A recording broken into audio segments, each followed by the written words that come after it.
Oh, I hate this delay. And then when it pops on, it's just me going, are we there yet? Are we there yet? There it goes. Yay! All right. Yep. Okay, mute that. Yay. All right. Okay. We are live. Good morning. Good morning. Good morning. This is the Wicked Spirits Book Club live show for the month of, what is it, August? August, we read Halfway to the Grave by Jeaniene Frost. Oh, we all have it. That never happens.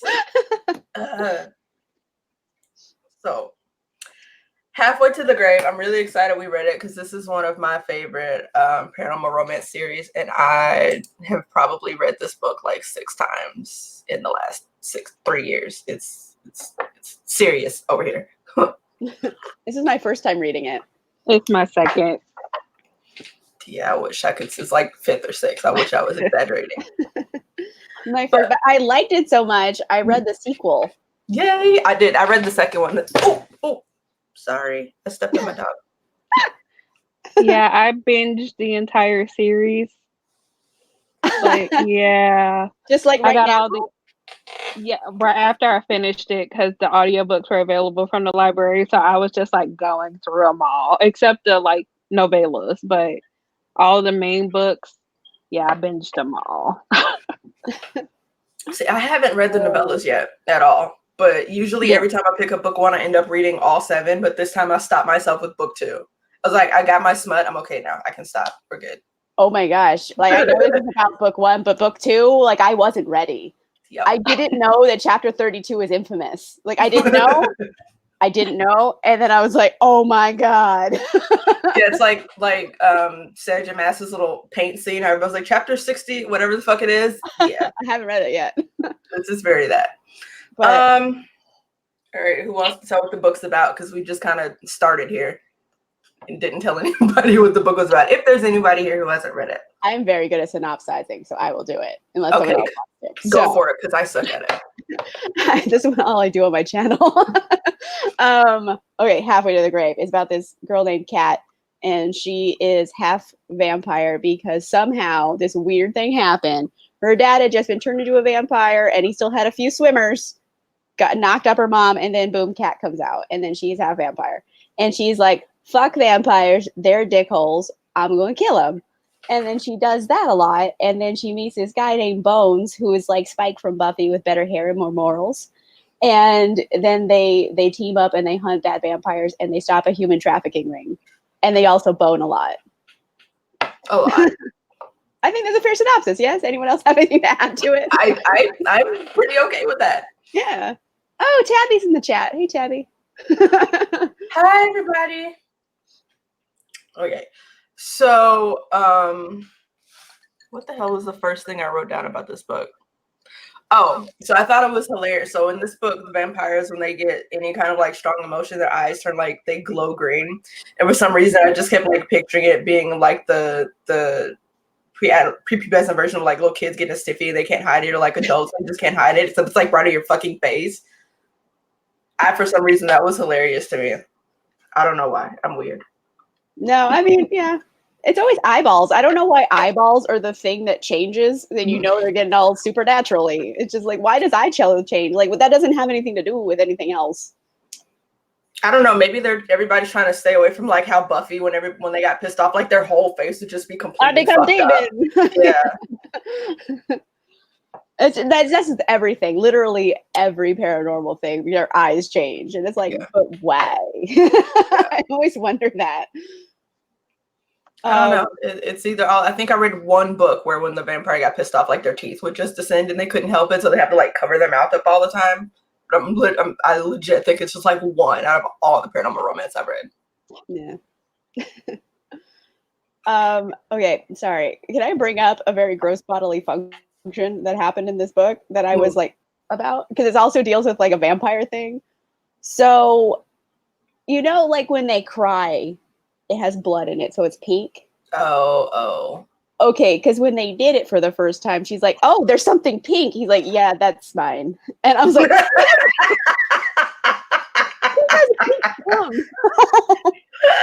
I had never seen that before, and I was like, "Oh, Oh no.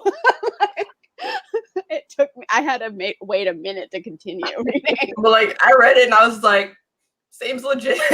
Right. It's like it Why makes wouldn't sense. it be? But Okay, so what did you guys think about Kat as a character? Because like I liked her, but in the very beginning of this book, I was like, oh, bitch. Ooh.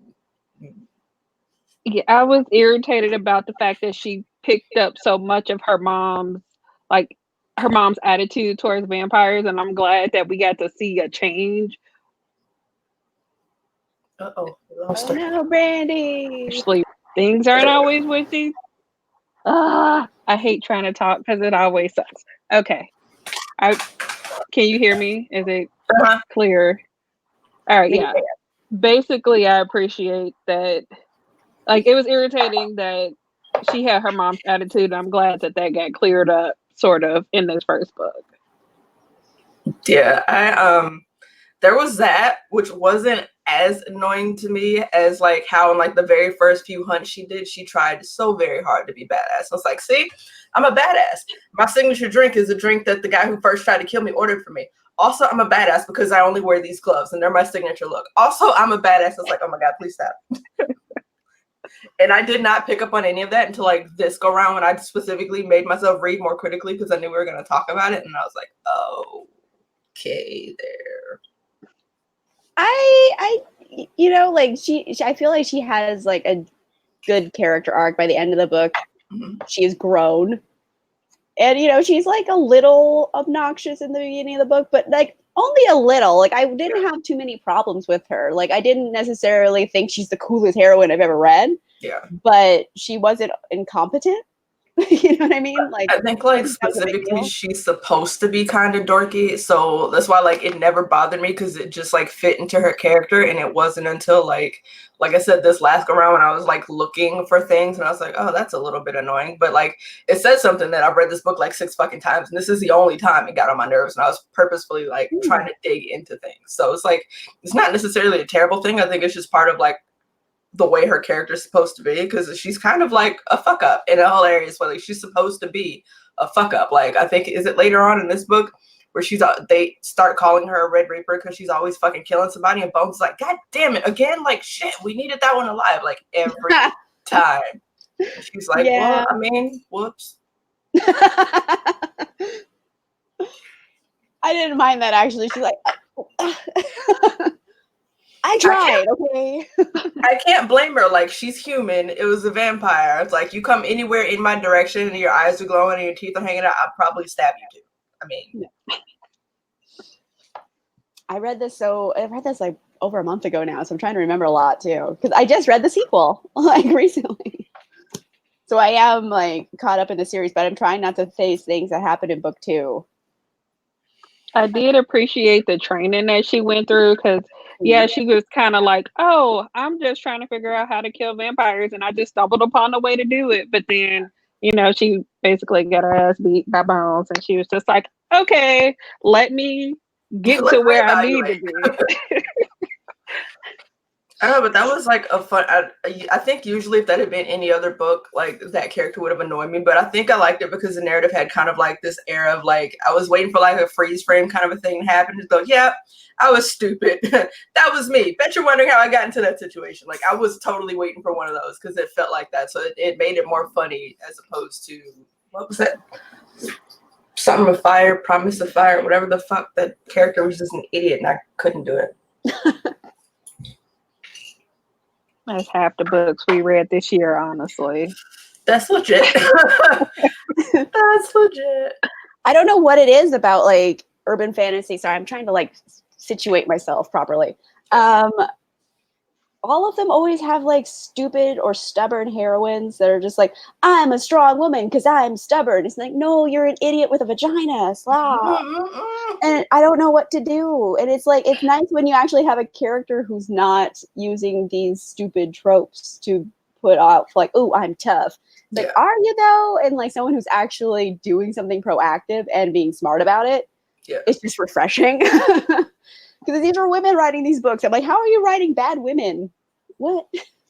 But I like how in this book, like, everybody called it out. Like, not only did Kat several times go, yeah, I probably shouldn't have done that. But I remember there was this one moment, and for some fucking reason, I didn't write it down, but I put it up on Twitter.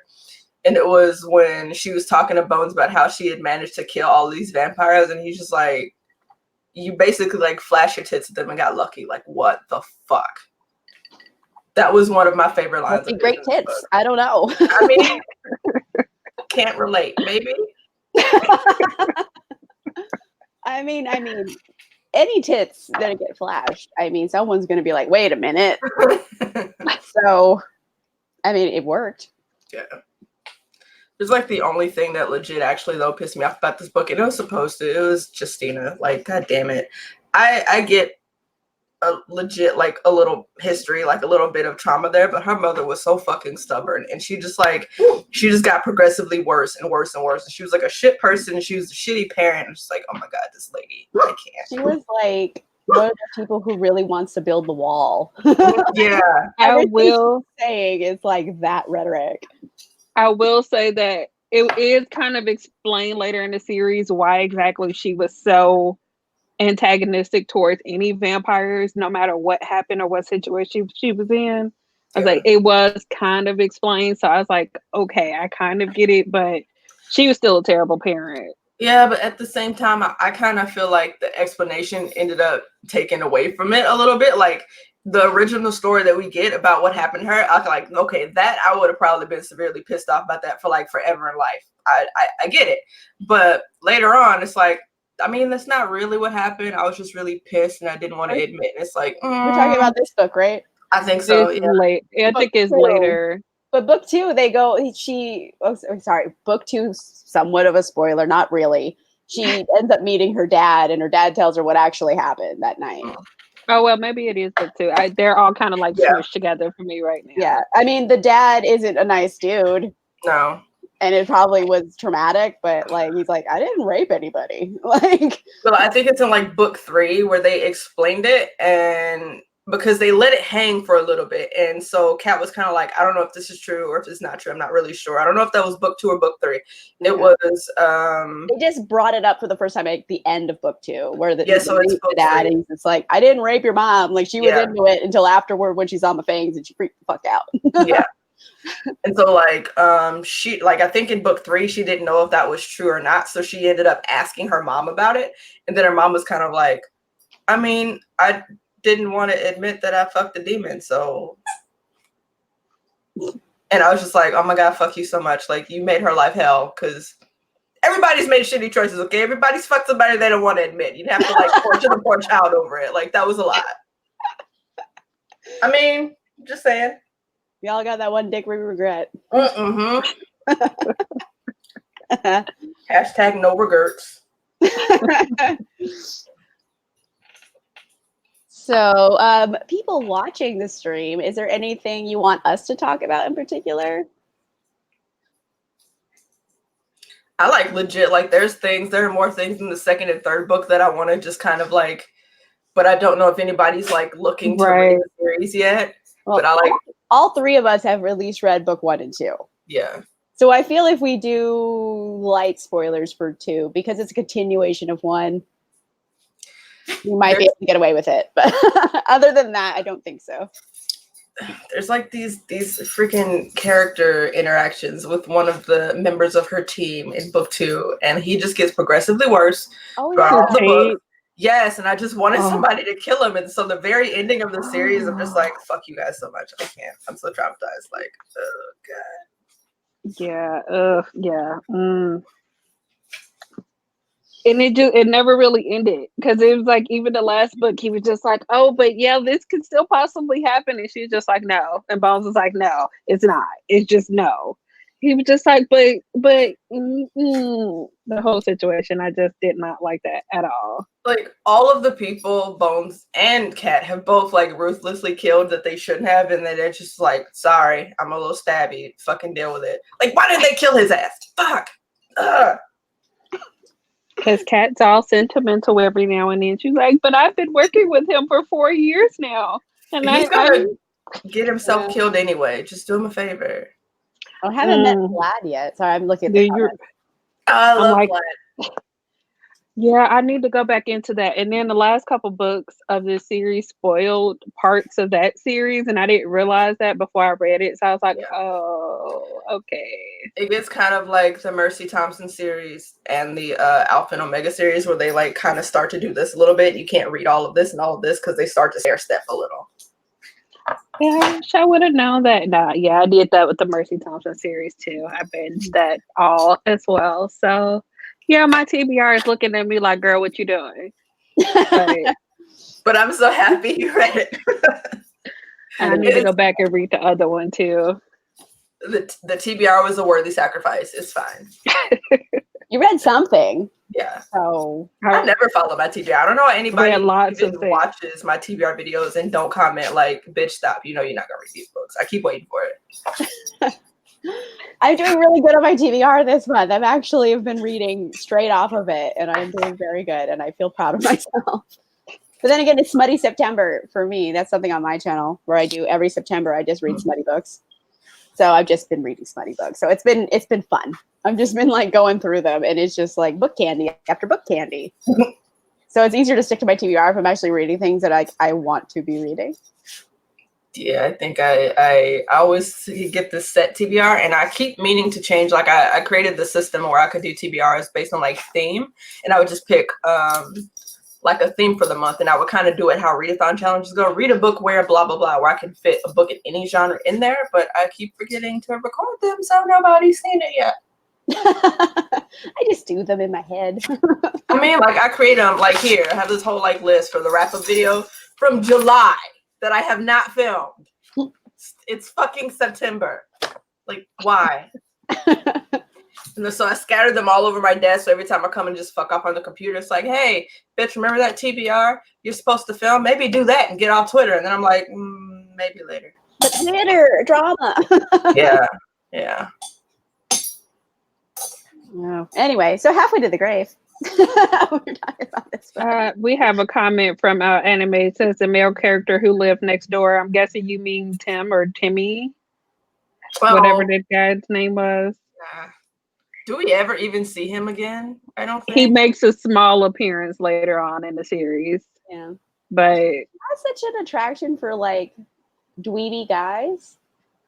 She was really just using him though. Yeah. I know, but such like dweeby dudes. She's like, oh, he's cute. She like treats them like puppies though. And then like Bones is like not a dweeby dude at all. No, he's just like, yeah, I'm gonna kill anybody or threaten to kill anybody who even looks at you wrong. So wait, speaking of fucking people that she was attracted to, and also speaking of people that they should have fucking killed, like the ex-boyfriend. Like, why did we not just rip his head off the very first Yes. He came back and fucked up so much stuff. Like, why? God damn it. He just keeps being a fuck up. Even in book 2. Still a fuck up. I'm like, Bones, like, she'll understand. Just, like, fucking rip his head off. She won't find out. Just do it. Like, I legit, like, I'm never that person or, like, you promise, don't do it. I'm like, nah, fuck that shit. Kill his ass. God damn it. That made me so mad. So he's such a petty little bitch, too. God damn it.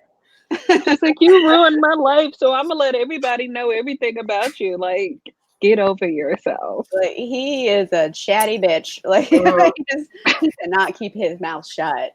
God, that was so fucking annoying. Legit. It's like after the very first time, like you should have just like, why was she even protecting him in the first place? Like, god damn it. I mean, granted, like probably should not just murder people because they pissed you off, but I would have let that one slide. Fair point, but him though, it's like he's kind of asking to get murdered. And then he was responsible for a lot of people getting fucked up layers. I'm like, should have just took one for the team. Amanda says, I wanted him to spend time in someone's dungeon. That's legit.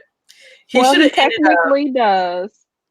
Just he should have ended up though like the dad did because they got his ass cut later. Oh my god. So we were talking about her attraction to people. It reminded me of this thing.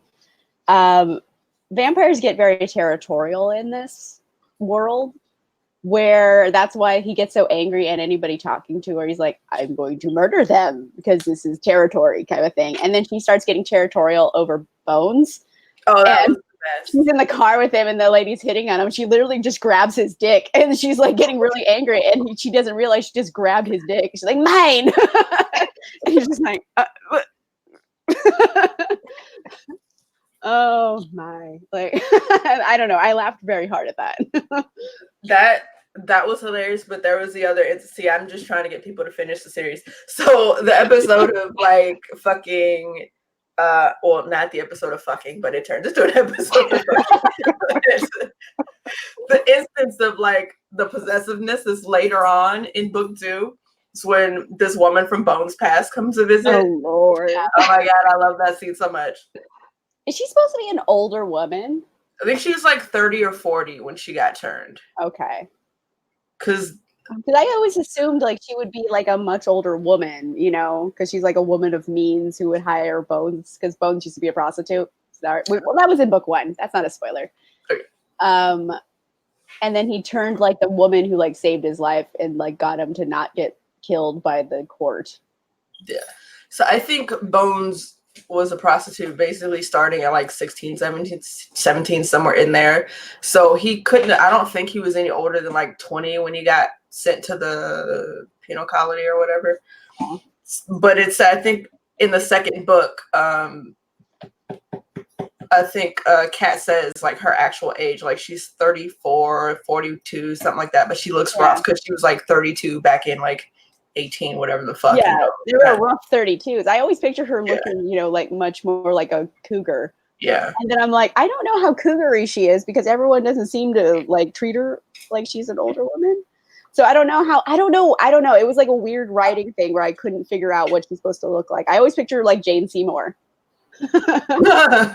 Jane Seymour when she's a cougar in that one movie. Yeah, that's what I'm picturing. But I don't know if she's actually supposed to look that old or if she's supposed to look younger.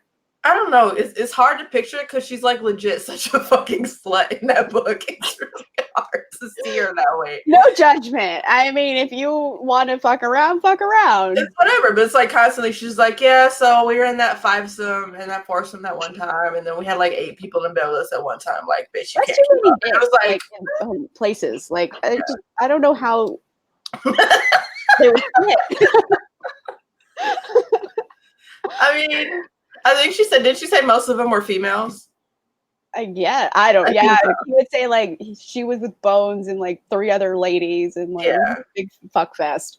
But like, I don't always understand where things fit in like that big of a group setting. That's why I always like, my brain gets caught up in logistics. I'm like, first of all, you can't be in a bed. There's so many bitches in one bed. Like, are y'all on the floor? Is this some kind of weird like pallet type situation? Like, where are all the cow king? I don't know. But anyway, that's why I can't picture her like being like as old as I'm sure she would have looked had she been like 36 back then in real life. I picture her more like maybe how Jane Seymour was in like Dr. Quinn. Yeah, where she was older than everybody else, but it wasn't like that big of a deal. She was older, but she still looked like she was kind of the same age. Yeah. Okay. Yeah, but she's Jane Seymour to me. I'm never gonna unsee that now. Oh God. You're welcome. Let's see. I don't know who the mom of Matthew in Discovery of Witches is. That's who someone else pictured her as. I didn't get that far because weren't we supposed to like buddy read that and you warned me it was terrible, so I was like, nah, oh, I have a rant review. I am the unpopular opinion though. I know everyone loves Discovery of Witches. I could not stand it. It's like aggressively dull. You know what I mean? Like, it's being dull out of spite. Like, I can't fuck with it. And see, like, like, a lot of people love it though, but everybody that I've talked to about it, they've all said it was boring. All of them. So I was like, okay, that's enough for me.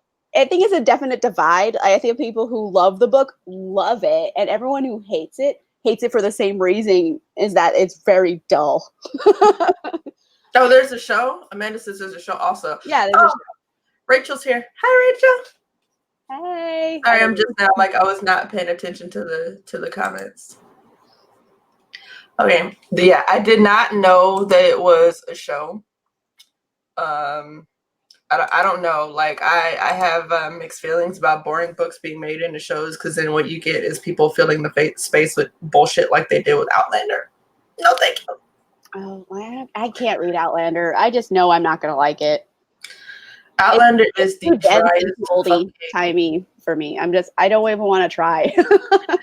I feel like Outlander is the reality of what like people actually think boring historical romances are. Where everybody's like, I'm not reading that shit, because they're picturing something like Outlander, which is dry as fuck.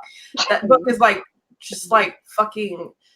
I don't even know what it's just dry. I don't even have a good comparison. It's just terrible. I could not do. I tried to read that book several times. So it was like historical romance, time travel, fuck yes, and then I would just be so bored.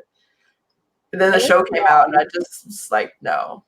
When I see a book that thick and the subject material doesn't look like it should be that thick, I'm just like, there's a lot of making tea scenes. Like there was Discovery of Witches.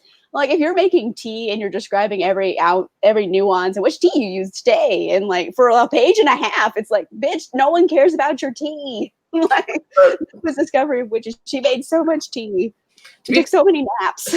Fair in Outlander, I think Outlander is so big because there's a lot of pontificating on the part of the main character who,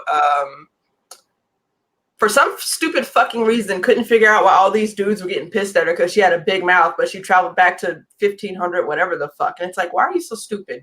Why? Like, the character constantly admits that, you know, back then they could beat their wives. They do this and they do that and they do that. And then she'll just blatantly tell people, fuck you, asshole. And they get mad when somebody tries to kick her ass. It's like, we got it. You're a strong woman. Fine. But like, no, Claire's stupid. Yeah. She's just stupid. You are not in 1940s. You are in the 1700s where things were different. And you are with this group of people where no one is trying to rape you and they're giving you free food and board. And you have this hot dude who like married you for some reason. Like you're doing good. Like you're killing it in that time period. You need to shut up. Yeah. And the other thing, that was the other thing that took up all of the space in Outlander why the book was so big, is because it felt like every chapter somebody was trying to sexually assault this woman or somebody else was getting sexually assaulted. It was like all the time. Yeah. Oh my gosh, I couldn't deal with the show anymore. Because I'm like, every episode, who's gonna try to rape Claire today? Like, yeah. Every episode. Yeah.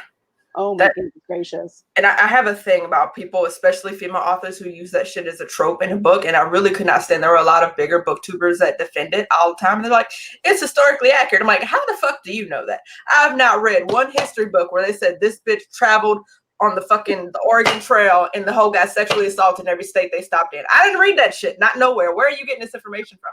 How the fuck do you know that this is accurate? Second of all, even if it's accurate, like, I don't want to fucking read it. I want to read about nobody getting assaulted every 30 pages. Like, that's not entertaining to me. I mean, rapes happen. They still happen today. They're fairly common. Yeah. They happen all the time, but it's just like, they don't happen all the time to the same person repeatedly. Yeah. I mean, neither one of those have interested me at all. So don't bother. Like, the show is good until like the end of season 1, where it's like it switches to the other main character getting raped, and then just like after that, it's just like a free for all. Just everybody getting raped up in here. Yeah. I couldn't. Like, literally every woman that came across this bitch was trying to assault her, and I'm like, I don't like that. That's not entertaining to me. Like, that's a lot. Just it's like trying to read one of those new adult books where the main character was in an abusive relationship, and you're like, okay, that's fine. And then like the next 5 subsequent relationships, like people were assaulting her too, and it's like, all right, bitch, now come on, that's enough. So I'm gonna bring this book back up. I didn't bring it when I realized we've gone down the tangent. Yeah. I feel like people expect it now. Like, we rarely stay on. We never stay on topic. Yeah, but that's the fun of it. We talk about all kinds of stuff. Yeah, I kind of want to discuss the rest of the series with you guys. Well, besides Lauren, I don't think most people have read. Honestly, I love spoilers. I'm still going to read it. I don't care about what happens. Like, it does not bother me. But I feel like I am not the normal opinion on that, so I shouldn't be speaking for the crowd.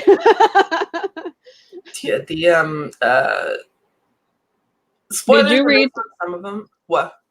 Did you read the 2 spinoffs with the first drop of Crimson and the other one?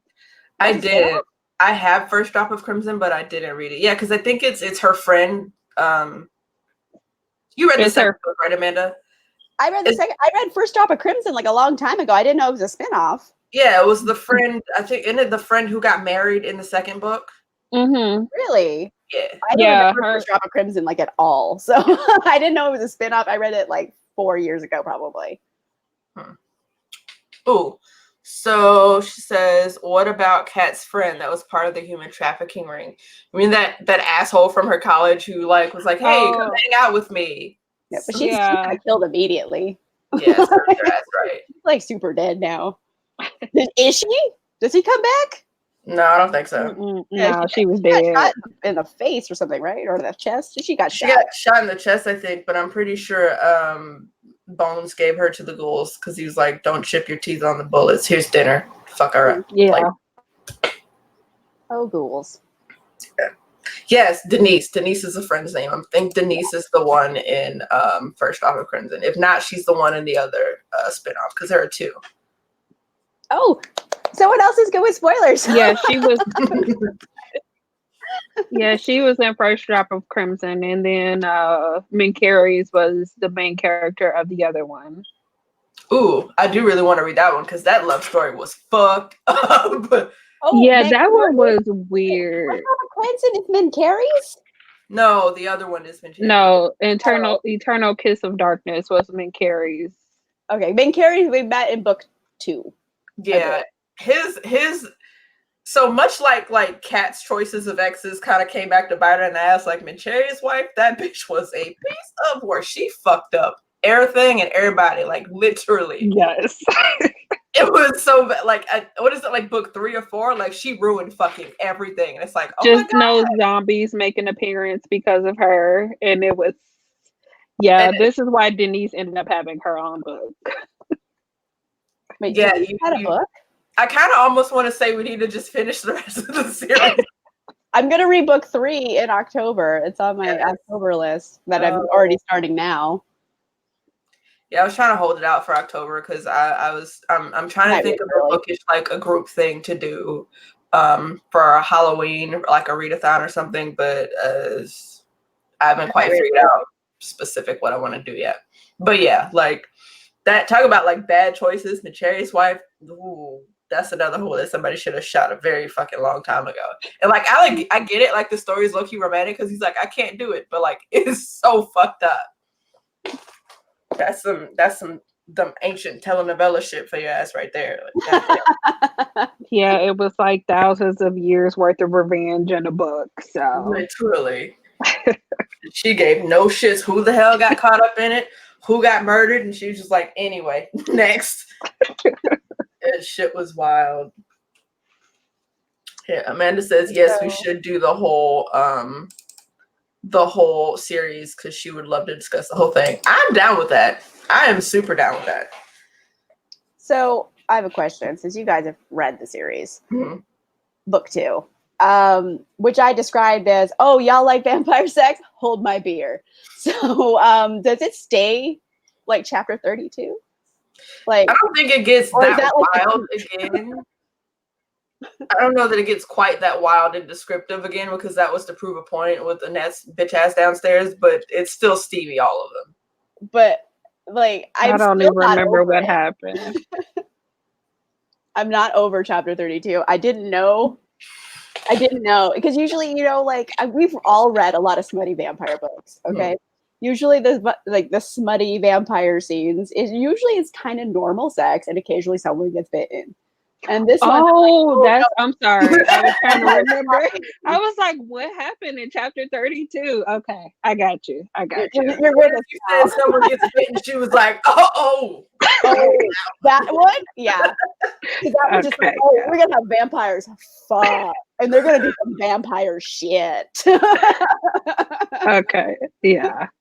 It's like pretty legit when like she got used to his ass and she just quit like blushing quite a while ago and she just wakes up completely embarrassed. He's like, don't be embarrassed now, bitch. Your ass wasn't embarrassed last night. I was like, oh, goddamn.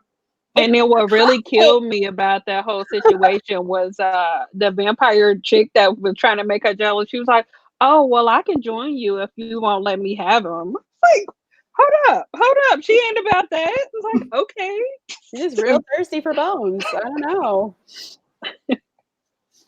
Shenanigans. Fucking danigans. I'm still not over it because I didn't know. I didn't know it was coming. I cannot remember. Like, I don't recall it getting like quite that to that descriptive level. Yeah, because that one there's like, oh, we're doing everything. I would have preferred it stay at that level, but I don't know how you're gonna. I don't. It would be weird if it gets like topping that. Like, I don't know what's gonna happen.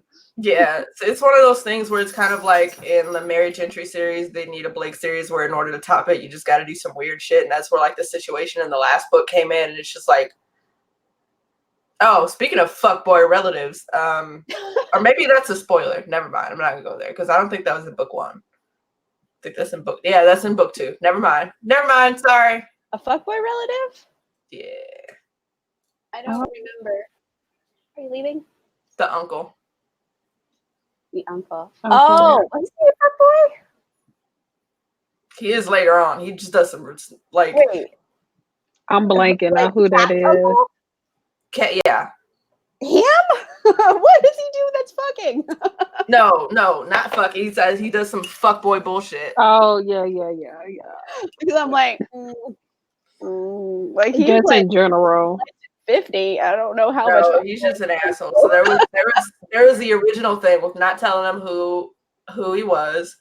There was not telling her about the age thing. There was not telling her about her blood properties. And then there's a like in case that is not bad enough. Like he had learned his lesson. There's some shit that comes to a head in the 7th book, and it's like the secret kid. Like what? Oh yeah, the whole 7th book in general. Honestly, just like okay. So I was a little irritated with the fact that they kind of like all of the people close to Kat. It was just like they found one way or another to make them immortal. And I was just like, does she not have anybody to grieve over at all? Because literally everyone is going to stay around forever, pretty much. You know what would have took care of that? If they would have fucking killed Tate, I would have been happy with that. That would have took care of all that shit. But you know why they didn't? Because of that possibility at the end, which was so dumb. That dynamic really pissed me off. Oh, Lord. Tate doesn't like get over it? No, he never lets that shit go. Ever. No. And then there's like another thing thrown in that kind of like talking about book 2, everybody. I'm sorry, we've moved on. But like he fucked Annette. I thought like maybe he and Annette would like do something. No, because actually they did. Didn't they? I don't remember because I know immediately, like in book 3, he's still like when that crap happens with him and Bones, and they're like, "Bro, you have to have a good reason for this. Like, I'm not gonna do it because you think Kat's gonna fuck you later." He's like, "You don't know that." I'm like, "God damn it! Like, go, shit, stop." But no, he did have a moment with Annette when they were upstairs. He did have that moment with Annette because then she was like, "Oh, well, you're technically my human, and because of that, you're technically Bones and all of that stuff." Yeah, but it didn't make a difference because he was still like, "But she's still gonna want me, maybe, possibly." It was just like, Tate. I feel bad for him if he wasn't being such an asshole. That's why I don't feel bad for him because it's not like, oh, poor guy's in love with somebody he can't have. Like he's legit just trying to fuck that shit up any way he can. Like, every opportunity. Any fucking way. Like, okay, there is this video that I watched yesterday that's floating around on YouTube, and it says like it's like some teenage kid is like looking at this girl that he liked, but the girl was with her boyfriend. And the fucking quote on the top, like the tweet says, "You miss 100% of the shots you don't take." But the guy literally walked up to this bitch while she was with her boyfriend and started hitting on her. And the boyfriend turned around and was like, "The fuck?" and just knocked him the fuck out, like on the spot. I was like, somebody should have did that shit to Tate. Yeah. He does, someone needs to just give him a good slap. I don't know. See, Amanda says he was just trying to make Kat jealous with Annette, and that's what I think too. So I don't put it. But I thought like maybe he'd be like, he would keep doing it with Annette, and then it would oh wait, I like Annette. It was a one-time thing, and then he tried to hold it in. Yeah. I kind of wanted Tate to get with an older woman. I thought it'd be cute. There is still an opportunity because I'm sure she's not done with this world. And I also don't appreciate how Tate was also so close-minded Like, it was one thing, like, he started off at the end of the first book, like, very judgy because of what she was. And then in the second book, he was still kind of like, was it the second book or the third book, where he just was, like, blatantly, like, a dickhead about vampires in general? And it's like, you're basically acting like her mom. Like, you want her to be up under you all the time, but you can't accept, like, what she is. Like, just fuck off already. Like, god damn it. He's like Jacob from Twilight. Yes, very much that. Where's a baby he can fall in love with? I'm sorry. All of a sudden I made that connection. Me and Laura's facial expression. That's not why we yeah. look like that, because you got very close to, like, some, spoilers. Yeah, something happened, but we're not gonna. No, he hasn't even the baby. What? No. What? Nothing romantic with the baby. No. I'm gonna have to message you after this and tell you what happened. Right. Silent, and I thought that was just accurate, and I was like, "Oh no!" It's like no, but you got a little close there. You were close, but not quite. There is no, like, weird, like, pedo things. There's, like, no Jacob from Twilight falling in love with, like, the baby. Like, don't worry, none of that crazy shit happens. It just ends up like a weird dynamic, and there's a kid involved. That's all. It's kind of like, remember we talked about the Barry Gentry series and how it's like, I can't, spoilers, god damn it. So, like, a question, because you guys have read this whole series. No, it's not important. No, because I was like, is cats half human? Like, could she make babies? But Bones can't impregnate her because he's a vampire and his cum is pink.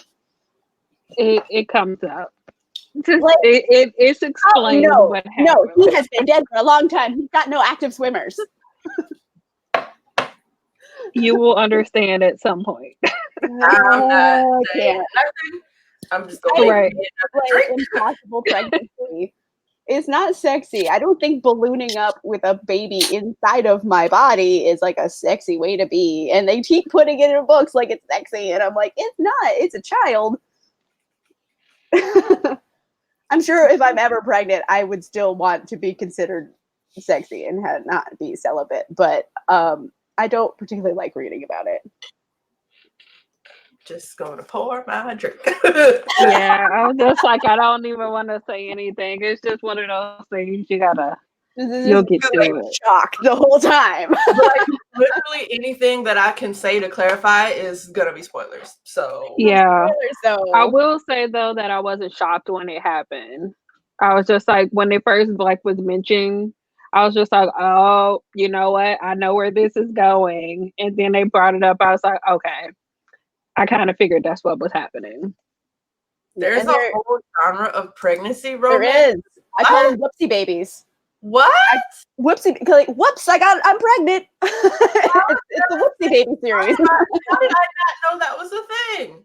It's all the time. Like, they have like a one-night stand and whoops, I'm pregnant. And then they have to make a relationship, or like, oh, we're dating. Yeah, I've seen that. Whoopsie babies. Jeez. Like, I don't mind those actually, but whatever. I don't know. I've read a few, but some of them, they start to get old because they follow the same storyline. Every now and then I'll pick one up. Yeah, I can't. Amanda says she likes those. She says they're a guilty pleasure. I don't mind them, but I don't know. But it's also like I have this fascination with pregnant people or some shit. I don't know. Not like that. I mean, if you like them, cool. Like, that's fine. You can like them. I don't particularly, but like, hey. Oh, those Harlequin ones? Yeah. Secret baby. Secret romance, like all of those things. Always, especially like that one, like the chic. Oh, look at the kitty. Yeah. Those are always a little racist sometimes anyway, because it's like the hot Asian dude or the what? Yeah, they never end up well. It's like that. Those are billionaire's secret baby. Yeah, they're always very, very tropey, like very tropey. Like if that situation happened in another book, that's okay. But it's like the problem that for me is that when that is the book right there, it's just like there's no other like surrounding anything. It's yes, exactly. She says it's total fetishization. I agree with that. And the comment hasn't popped up, so I can. There we go. But yeah, Okay, you know what, Marcher Witch? I love your little icon because the kitty, it's so cute. I love it so much. that is a hella cute cat. I'm just like obsessed with that little cat now. Yeah, but that in romance is probably why I read so many paranormal romances, because when you regular romance, when they do that thing where they break it down by like the type of people, that annoys the fuck out of me. Like, what I mean by that is people who just market like interracial romances. I'm like, why are you seeking it out like in that way? It's fucking weird. It's weird. It's like there's a whole market of people that just go black woman, white man romance, and it's like, but that's why? like looking for porn. It is. It is. Your cat is adorable. Now we need a name. She's all of our cat now. We're invested. She's now our mascot. Yeah. Me. This cat. Yep, I need a name. Ethne. Ah, there it is. Is it Ethne? Am I saying it right? Ethne? I like that though. That's cool. I like unique cat names. Cool. I don't like people who name their cats or their dogs like Mr. Fiddlesworth. It's like, God damn it. Edna. Oh. Ethna. I like that. Edna. You know what I just realized? Kat had a cat, didn't she, for a bit? Yeah, where did that cat come from any fucking way? I don't remember. She popped up in the She second like or third hit book. it one night. How did I miss that? That was in the second because she hit it, and that's how she met the vet dude, and then he became a liability. And I skimmed over that part because I didn't like the vet dude. I remember He was now. just too much. He was like trying so hard. I thought he would explode into little love hearts like at any second. Like he was bursting. Like, oh my god. like I wonder if she dated him to get rid of Tate. It almost, I mean, I think she was with him before that, but I was just like, I don't know. I didn't feel any real connection between her and the vet dude. I was just like, oh, yeah. okay. Yeah, the vet dude was like the essential, like the epitome of a fucking cinnamon roll. I could not do it. He annoyed the hell out of me. He was just so like too much. Yeah. Too earnest. Too like exploding with little love hearts. Like he just is too much. Like so like if she wanted to get rid of Tate, she'd have gone like better off someone that was almost like toxic in their masculinity, because I think that was the only way she'd been able to get rid of him. But likely she didn't, because she knew she didn't actually fucking like him. I just realized who the vet reminded me of. Do you remember in Harry Potter when Ron had that girlfriend who was like obsessed with him? Oh Jesus. God That's damn it. him. What's her name again? I know she was like a main. She was in the books too, and she got killed in the book. Sorry, spoiler. She got killed in the book. But I don't remember. What was Ron's girlfriend name? People. I'm gonna Google it. Let's see. But that's her, like just like freaking out all the time. Let's see what her name was. Oh, Lavender Brown was her name, I think. Right? It was like two colors. Oh my gosh. Like that's the vet. Oh. Mark Truitt said he reminded her of the morgue dude in one of the Ilona Andrews, Kate Daniels books, just there to make the hero cooler. What morgue dude? I can't think of what. Yeah, it was like real early. That was like one or two. I haven't read that. The doctor that Kate dated for a little while, and they thought he was the killer or some shit, and it wasn't that dude. Yeah, he was a prick. Boring. Morgue dude was cooler though. Like vet dude and morgue dude. I think morgue dude is a lot cooler. I don't know. Morgue dude was like, I think he was still a cinnamon roll. It was just because his attitude was, he was like very full of himself. Is why he got away with the cinnamon roll thing a little bit, because he looked more like a douche. My dog's out of my foot. I'm sorry. I was like, all of a sudden. Yeah, I remember that doctor. I fucking hated that guy. He was a prick. And then they just get some. This is why I say he's still a cinnamon roll, because they thought that the doctor was some kind of monster or killer or whatever the fuck it was they were looking for. And like, instead of going, that's legit, you had to investigate, he was essentially like, me? And he got so fucking pissed off. Just like, oh my God, Stop. What was it? Me? And he legit got so fucking angry, and it's just like, bro, I have to check. Like, it's like being in a relationship with a cop. If they're like, you were in that area, if you know you didn't do nothing, don't worry about it. They just had to like investigate. Like, calm the fuck down. Shit. Yeah. Yeah, I didn't like him either. He was a douchebag. But like the vet was worse because he couldn't even get up the nuts to like even like be arrogant. He was just very like when he was up in the damn it, spoiler. Shit. We're in book he two was in already. a We've cave. been in book 2 for like a long time at this point. So like at one point he sees some vampires, and instead of like even being like, how could you not tell me, or what the hell, he literally looks like he's just pissing his pants, and it's just like, Oh yeah, when he like just screams like an hysterical woman at the end. I mean, albeit he just saw some freaky shit. Like I would not be in any place to be coherent either.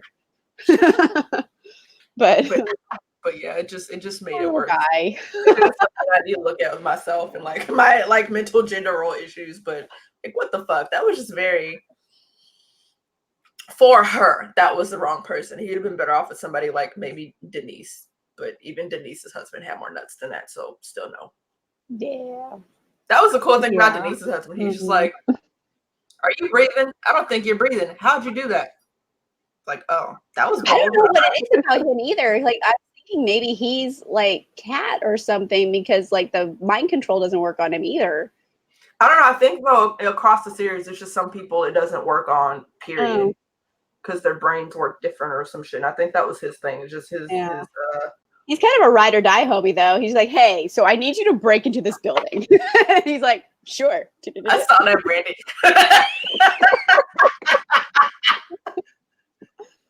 Well, so many spoilers. Fuck. Does he do more breaking hit? That happens in book 2. I've only read 1 and 2. And I know in book 2, he's just like, hey, you need to hack this building. And he's like, sure. That doesn't ask any questions. Shit, that's funny. I mean, I kind of already brought it up, so it's fine. She didn't see, so it's cool. I'm just good at predicting things, apparently. It's like verbiage. Like you just get very fucking close. And it's like, oh, don't react. You know, but then when you both go like eerily silent, I know, like, what did I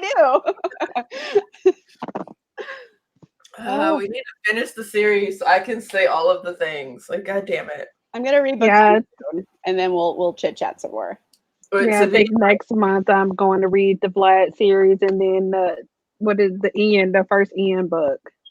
And apparently there's another one coming out in January, but I don't know if it's like a sequel to Ian's book or. I think so, because he has a series coming out. I mean, he has a series. I'm really not all that excited to read Ian's book. I'm not gonna lie, because he was such a prick in book 2 and 3. Was it 2? No, it was 3. He got more fun as the series went along because he was still the same person, but you can see why he was kind of that way. So I'm curious. Ian is the friend who turned Bones and all the rest of them. Oh, yeah. Ian, Bones, and Spade.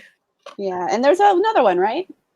I think so. I don't know. Yeah, there was. He turned 3 of them, and then Spade and Bones were still friends, and then there was Ian, and there was one other guy who like fucked off. You know what? He comes up in a spinoff, but I can't think of his name. Yeah. But I don't remember. I'm trying to remember what spinoff it was. It was a novella. I didn't know there were spinoffs still right now. I'm just learning it's a lot of different, like the Black books. That's a whole spinoff series. The one you read, that's a spinoff. It's like 2 books, but those are following 2 separate love couple things. It's like, I read First Drop of Crimson like so long ago, and I didn't know it was a spinoff. Yeah, it's kind of like the Kate Daniels house. All the side characters get like one spinoff novella, except for her spinoffs are full books. Yeah, well, I mean, only like, is there Angela? Is that her best friend's name? I think so. The stabbing one that shoots everything the hell out. Yeah, because she had her own book, Gunmetal Magic, and that was like a full length. So I read that one, but I didn't read all the other ones. I didn't read any of the spinoffs in the Kate Daniels series because I suck. I only read that one because it was full length. That's why I read it. And it actually was important to the story, so I was happy that I read it. So the Vlad books were pretty good. I just never read the third one because people always complain about the ending, and I just can't. Yeah, I only read the first one because that was one of the picks when you first started the book club off. Yeah, was there other ones? I don't know. I need to read all of them because I haven't read any of them, and I like that they're full length. But I think I just was more into Cat and Bones' story than the other characters. It's just like, oh, whatever. So now that we're mentioning reading other books, I just remembered right now we need to start picking our books for next month. So since next month is October, I want to pick something that's more like traditionally paranormal romance, like vampires, werewolves, that kind of a thing. Only because it's Halloween.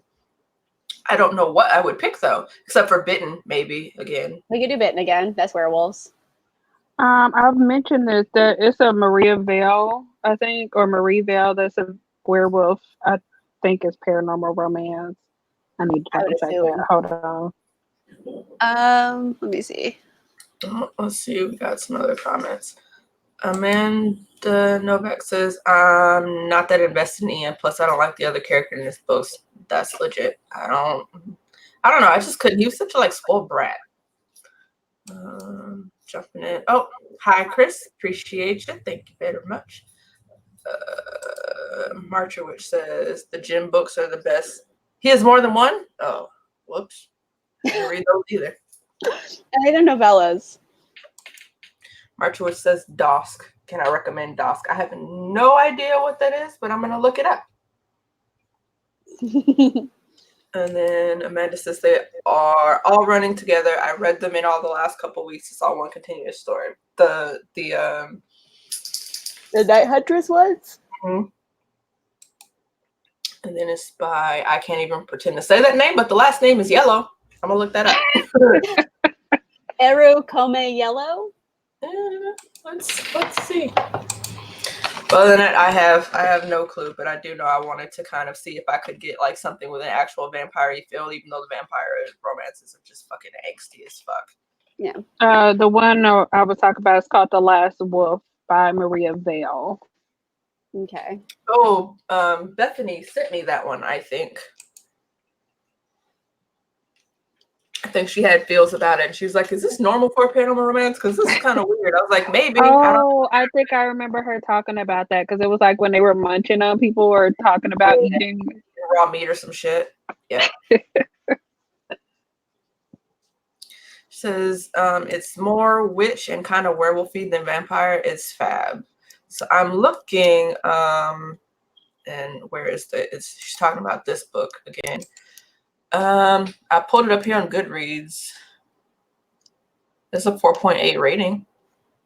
What's it called? Dosk. Let me see if I can't. I'm gonna comment the link so other people can look it up. Yeah, but we'll see. I'm gonna look in because we all pick a book and then let you guys vote. So I gotta think about it. I don't even know if I have any good options that we hadn't read yet because we started the Chicagoland Vampires and I fucking hated it. Was the other with the shapeshifters, Jane Yellowrock, and I fucking hated it. Yeah, we haven't always had the best luck. Yeah, but paranormal. Oh god, that was nasty. Fuck. So I got these weird craft beer things that was made in this area, and they're supposed to be diet, low sugar and low whatever the fuck, 2 grams of sugar, 2 grams of carbs. They smell like feet and they taste like feet. So I always mix them. I mix them with juice, and that's what I have in here because I'm not wasting money. Fuck that. I bought them. I'm gonna drink them, but I wasn't paying attention and just drank straight out of the can. I was like, oh god, the fuck. I need to finish the Chicagoland Vampire series. Oh, yes. What are we reading this month? I'm the only idiot that doesn't have a hard copy of it. I just have book 2. But you can tell where the cover of book 1 by looking at the cover of book 2. I'm going to make everyone jealous for a second. Boo. No, it's funny because like I love Ilona Andrews. It's a husband-wife team in case you guys didn't know, so it's two authors. But they are like some of my favorite authors. They're incredible at crafting a story. I feel like their craft is very tight. Like they have excellent contrast in their stories. They let emotional resonant scenes be emotionally resonant, and then they bring it back up with a joke later. They're not trying to force jokes down your throat or be overly dramatic. So I feel like they're really good. However, I did meet them once, and it was like unfortunate that like I didn't get along with them at all as humans. It was a really bad meeting. They were kind of mean. Well, the husband wasn't mean, but the wife was not nice to me. This is why I am legitimately scared to meet people that I admire and haven't met them in person, because I don't want the bubble to be burst. Like I don't want the illusion to go away. So I'd rather just think they're awesome because they write awesome books. And then it could just be that they had a bad day, but I wouldn't know that, and I wouldn't know what agree. I probably wasn't anything personal, but like everything got real quiet after she said something kind of snotty. And I was just like, oh, well, I hope you enjoy the book. Yeah, that'd be rough. That'd be rough. It wasn't so mean that I'm like I live in Hollywood. Like I am hard to get like annoyed if someone says something mean. But yeah, so it wasn't enough that I hate their books. I still think they're incredible. It's just I don't think I particularly want to meet them again. Yeah. And see, now that just makes it so that I pretty much will avoid assigning at all costs so that my bubble doesn't get burst. Because it's like, if it's a one-time thing, that's one thing. But like, if I know of other people that have met them, they're like, yeah, his wife's kind of a butt. I'm gonna be so butthurt. That's not even funny. I've asked other people if she was a butt to anybody else, or if it's just me. I brought about her. I was a lightning rod of hate. Oh no. Oh, this is so good. Have you guys read Sapphire Flames yet? Yes, it was so good. Sapphire Flames. This is like a spin-off. It's also book 4 of this series, but it's following Nevada's sister Catalina. I didn't think I was going to meet like a heroine I liked more than Nevada, and then I read Catalina, and I kind of like her better. I think I like her because her speech is more like the way she talks and acts is more like relatable. Because like with Kate and Nevada, they're kind of like old worldy a little bit, even though they're probably the same age I am now. They're just like very not stoic per se. They just read as a lot older because of life experiences and shit. But yeah, Catalina has those life experiences, but she's still very much like millennial in like the way she talks, like in her narrative. And I like that because I can relate to it. And it includes all these like things like using like Facebook and Instagram and all this other crap to just like make it kind of a well-rounded character, but a younger well-rounded character. But she's also not dopey. I don't know. I really liked it. I think like, you know, like Kate and Nevada are very similar. Like they're carbon copies almost. Yeah. And I see them as the hero of the story, and Catalina is the leader of the story, if that makes any sense. Where like if it was a war, like Nevada would be on the front line mowing down enemies and like saving the day. But you know what's going to happen after the war? Catalina's going to be there to lead the new country who just won the war. Like that's how I see them as differences. She feels like a better tactician. Yes, like she's the general who just devised that battle strategy. Like Catalina is much more cerebral, and I also think I don't know, she's a bit more able to be morally gray than Nevada is. Yeah, I think Nevada and Kate and Kat Caulfield too, they're all very like running, swinging swords, axes, guns, whatever the fuck first. And then after they're like, oh, I needed that one alive anyway. Okay, but he's dead, so you're welcome. Whereas Catalina's like, sorry, we can't fucking kill him. We have these things we have to do. And she makes like all these hard decisions, I feel like, because she's more like... She's the leader, yeah. So yeah, I'm like, she's like a very different... She can also kick butt. She like puts a significant amount of butt in this. But like, I feel like she's so very different than Nevada that I'm like really into her. Like, I'm so intrigued. And I didn't think it was possible to like someone. Did you guys hear a ding? Because I did. That's somebody's phone, I think. No, it's like, this is my boyfriend's computer and his messages are going to the air. So I'm like, oh, I'm going to find out. He's meeting up with his friend to go watch the football game. Oh, nice. So I got like a message on here saying, my friend's here. There's so I liked Catalina a lot. in that book, I did not really care for the love interest, which is very sad because usually their love interests are the shit, like fucking Curran, fucking Mad Rogan, even Hugh. And I could, you know, yeah. As soon as I read Blood and Magic or whatever it was, or Blood and Iron, I don't know what it was called. But as soon as I read Hugh's book, I was like, all right, Hugh. Sorry, Hugh is from Kate Daniels' Brandy, which I realize you have not read. Yeah, I'm like lost in this whole conversation right now. But you've read this one, so you could. You no, know, I haven't read it yet.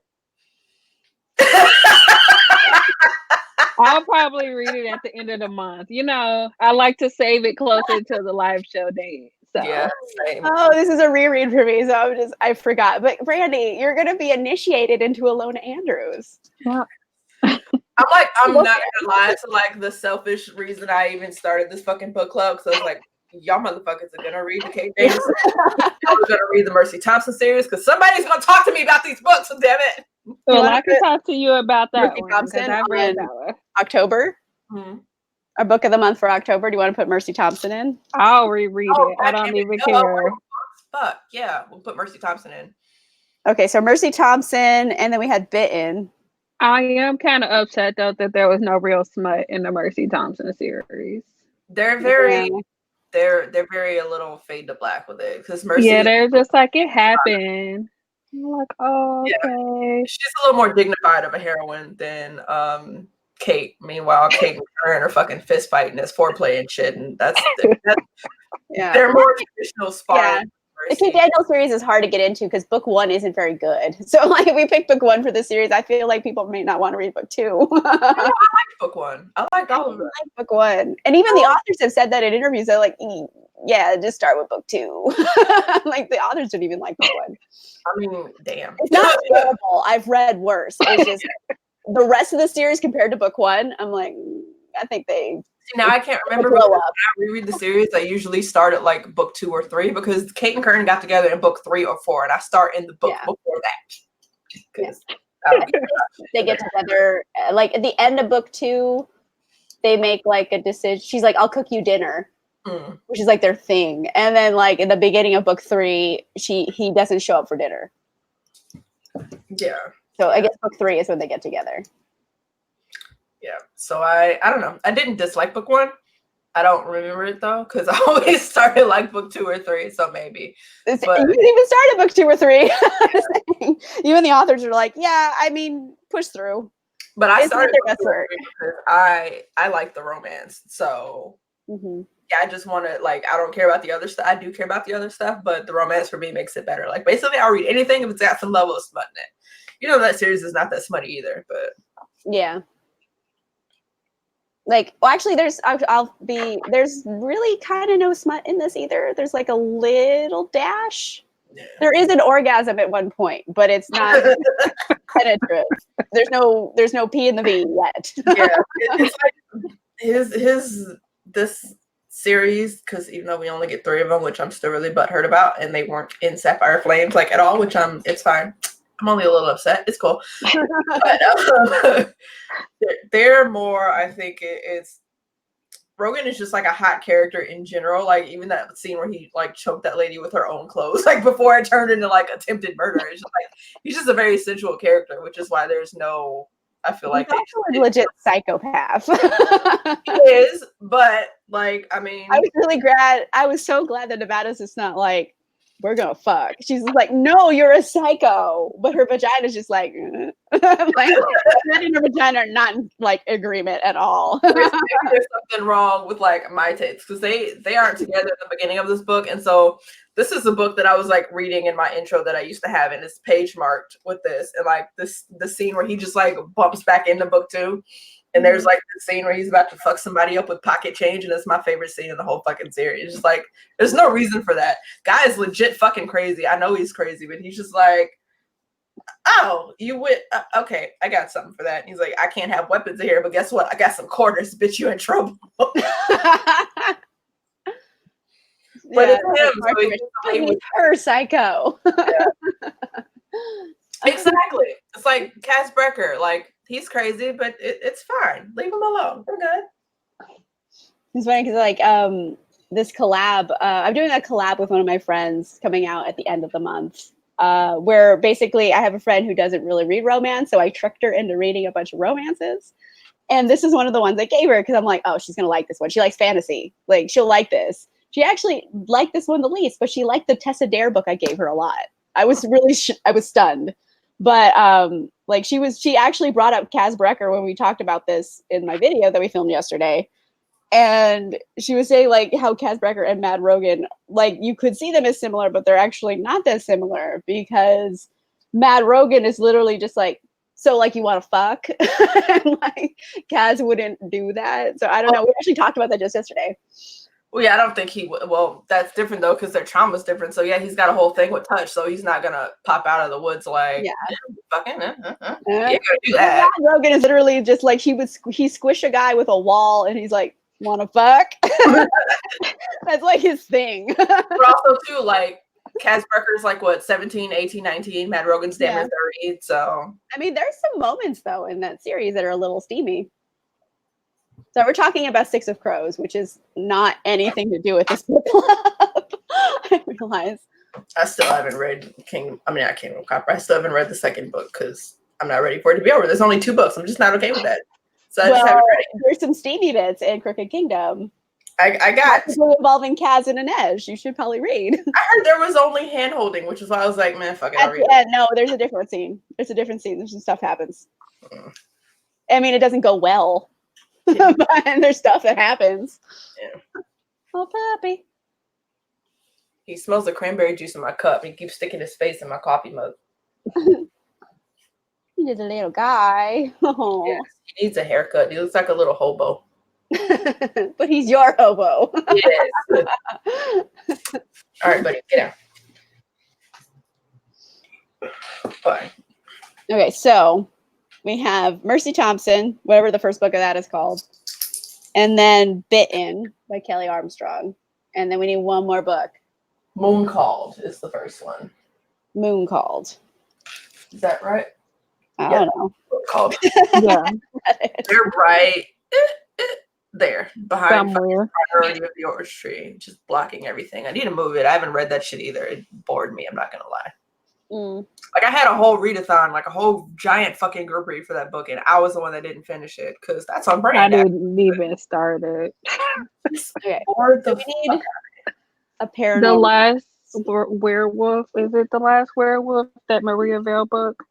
That could be an option. I don't know if we wanted to make that a.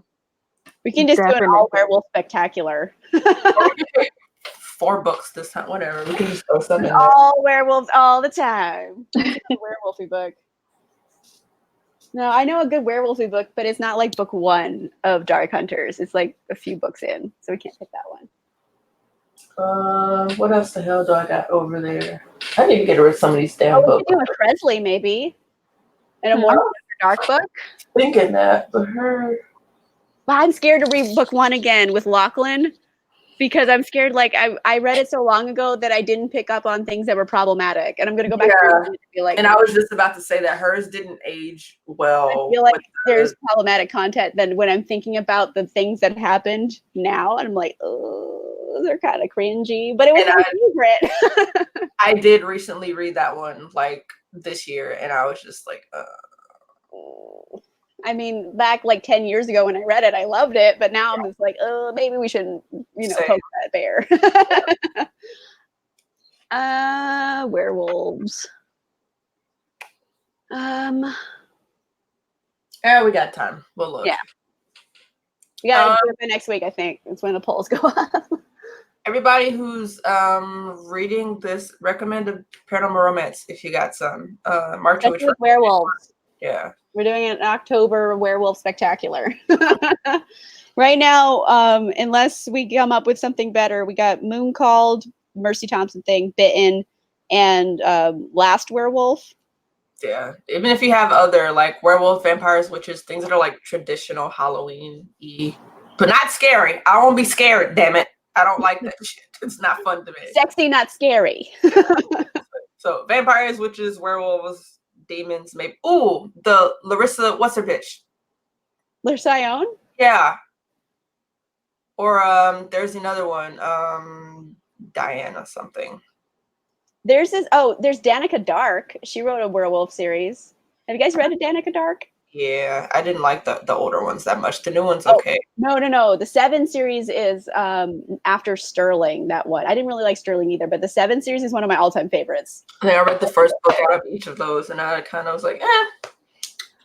Oh, wait. Donna Grant, that's her name. Oh yeah, we still got that one. It's got werewolves. It's got lots, and it's like one of my all-time favorite paranormal romances. Okay, so we got some options. But still recommend something. I am still working on this master list that I can no longer access on my computer because it died. My laptop is now completely dead. RIP MacBook Pro. Fuckers. That's okay though. I ordered another part. I'm gonna take this bitch apart and fix it. Fuck that. It's too much money. Apple won't fix it. I'm not paying them $600 to fix it. The part is $30. I have screwdrivers. It's fine. And if I kill it, it was already dead. So whatever. Amanda says, did you guys read the Sookie Stackhouse books? Nope, because I did not like her in the show. I read like 10 of them back in the day. I met Charlene Harris too. Me and my friend were obsessed with those books. But then I read on Steam because I think around 9 or 10 of the series, like she spent 2 chapters going antiquing in a book. And I'm like, bitch, we're vampires in this. Why are we antiquing? What?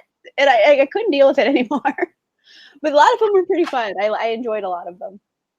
Yeah, I don't know. The show was too weird for me to want to read the books. It wasn't that the show was, well, it was very weird, but for me, it wasn't the weird part. It was that everything just descended into fucking, and it's just like when it's more fucking than there's plot, and it's just like, okay. Yeah, the show was much more steamy than the books are. Yeah. It's like every episode I'm looking at fucking Bill's pale ass or fucking the brother's naked ass. It's just somebody's always just fucking for no reason. No, but Ryan Quanten has a fantastic bottom. I know, I saw quite a bit of it. He came into my old office because we were working on this movie he was doing. I think it's called Blunt Force Trauma. It's like kind of an indie he did. It's about a dueling club who they just wear bulletproof vests and shoot each other. I don't really remember what it was about, but he came in and he's a little tight bottom. Anyway, sorry. I'm just like having a dreamy moment. What else? I don't know. I got nothing. I gotta think of it. But yeah, anyway, I'm still working up. I have to start that list all over again. So right now, all I have, I'm going for the list is the stuff I have. And I do have quite a bit of paranormal romance on my shelves. But I think what I'm going to start doing for my picks for book club is just like kind of like lottery going through the list and just picking a paranormal romance book off of that and seeing what's in there. Because right now, all I'm recommending is the ones I've already read because I know they're good. Because the first like 6 books we read fucking sucked. So I'm running out of books to reread. Damn it! Well, I think we liked Night Chaser. That one was all right. Night Chaser was good. Although that was sci-fi, so it's technically I don't know. It fit. It was technically a little outside of our realm, but works. We're allowing sci-fi. Yes, I'm gonna look. I'm gonna start getting that together and working on it. Yeah, we liked this one too. We liked Halfway, so that one we've had some winners and we've had some losers. So what would you rate like overall Halfway to the Grave? I gave it 4. No, probably saying 4. But like a 3.75 rounding up. I don't remember what I gave it, but I've because I've become such a critical reader, thanks to like breaking everything down on YouTube. When it's a book like this that I know I thoroughly enjoyed the first time, I don't change the rating because I feel like it's not fair to change it when I like thoroughly enjoyed it. And then like when I'm being more critical on purpose to go, 3 stars from a 5, I feel like that's shitty. So I tend to leave them. I like there was some things that could have been done better in it, but it's a debut. Well, not debut, but it's the beginning of the series. So like it could still be a little rocky and it's gonna get picked up and picked up and picked up. I think also she said it was her debut as well. Because this is the debut? One of the posts I made and I tagged her on Twitter, it was the same one I made that reference to what Bone said. And she's like, oh, it's my first book. Don't judge me too hard. I use a lot of exclamation points and something else that she said. And I was like, fuck, I still liked it. So whatever. No, it was a solid debut. I mean, when you say it's a debut, when I say 3.75 rounding up to 4, yeah, that's about right. I felt like that. Yeah. Oh, so Charlotte Cooper said she's reading Girl of Paper and Fire by Natasha Nan. It's so good. That is YA fantasy though, so it's not necessarily for this group, but it's an FF romance. And be aware going in, there's a lot of sexual assault. The book is kind of about that.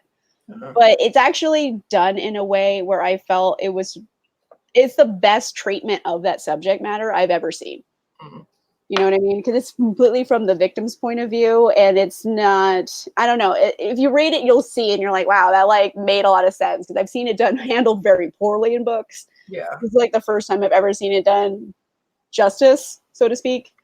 Like, it's not on page. Like, you know what happened, and you know it's horrible. You don't need to like have the gritty details. Yeah, that's legit. Yeah. It's really good. That's what I recommend. I've been like burning myself out on YA lately, and then for Mythathon, I read a fuck ton of YA fantasy, and I just got to like the last couple I needed to read, and my brain was like, "No, ma'am." YA fantasy's been rough this year. Yeah. Not a lot of good stuff's been coming out. I don't know. A lot of the ones I've been reading, their arcs, they were pretty good. Like Kingdom of Souls, which I still haven't finished. I have it, but I haven't read it yet. I need to, and it already came out, so I need to get there. And it was, what is it? I have Queen of the Conquered I need to read, The Good Luck Girls, Slay, which is, it wasn't fantasy, but oh my god, Slay was so fucking good. I got it at a library book sale. It's so good. Someone got rid of the arc, and I found it at a library book sale, so I got it for 50 cents. It's such a thing. But I'm glad you got it. I was like, Lauren liked this, and I got really excited. So fucking good. So good. I still have to film my review for that, but I have to like let myself chill out a bit, or it'll look like my City of Brass review where I just hopped all over the place and was just like, read it. Okay, so do we have any more thoughts about this series? Because apparently I have guessed a lot of things that are accurate coming up, and it's very smutty and delightful. It is. You just want smutty vampires sometimes, and this one's just like, got you. We got all the smutty vampires. It's pristine. I mean, not pristine. Oh, sorry. I was trying to say a quick read, and then someone just brought up Christine Feehan, and somehow the word that came out was pristine. It's a very quick read, which I really liked because I read very fast. And it was, I think the first time I picked up the series, I read like a book of like 2 books a day. And just went through them. I've been wanting to read Christine Feehan. And I have a bunch of her books that I've gotten from library book sale. So all of the books I have from her, I've maybe spent like $3 maximum. I have like 10 books. Hers are like I don't know what to do. More dry, so I can't like binge hers. Like I still like them, but I don't know. We'll have to see. Like hers have either been really good or like really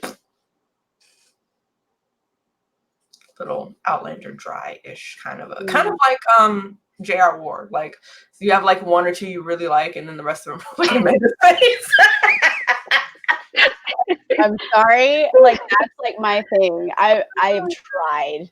I have tried with J.R. Ward. I'm sorry. She's not my jam. I know she's very popular. I apologize for all the hate comments that people are thinking in their brain about me. But like I can't deal with her.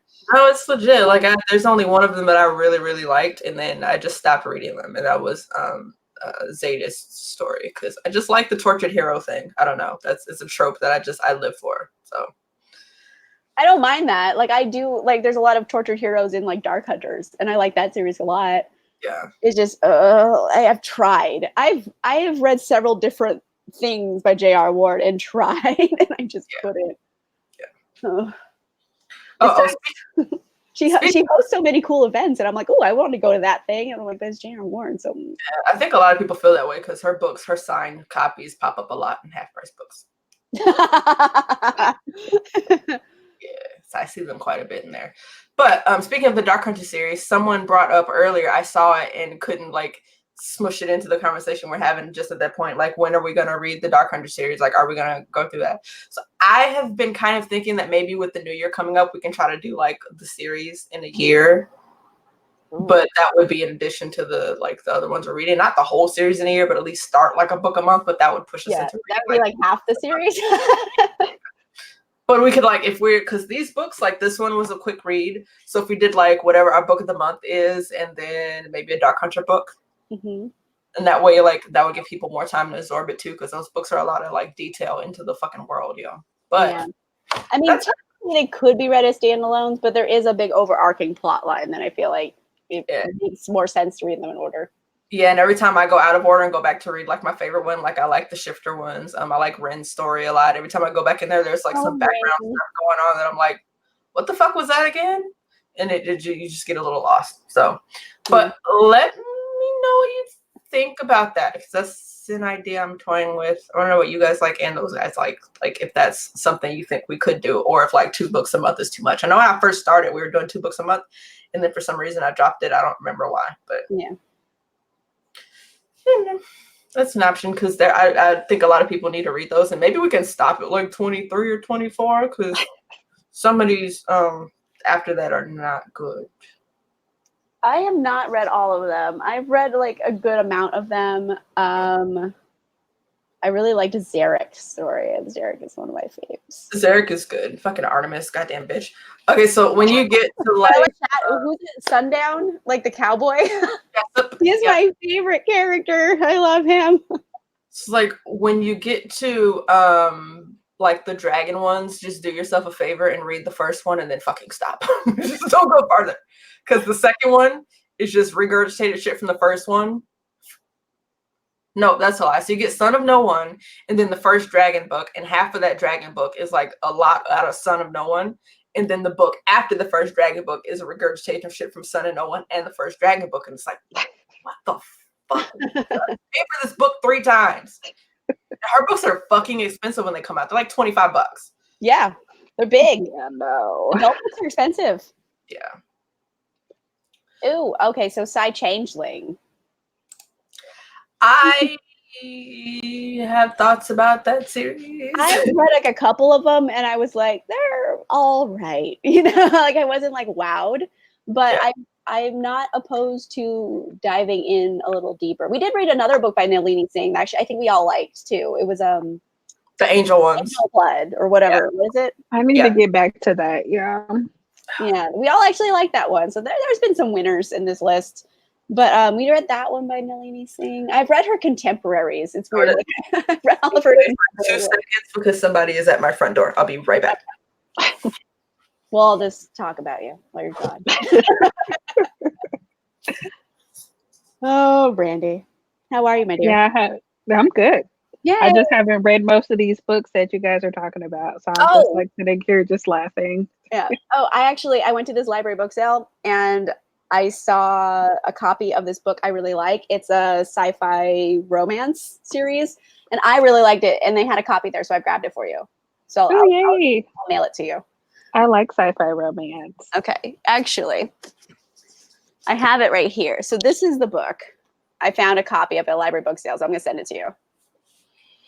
It was Jesus Recruiters. I get quite a lot of those. That's a horrible thing to call them, but that's what they are. It's technically what they're doing.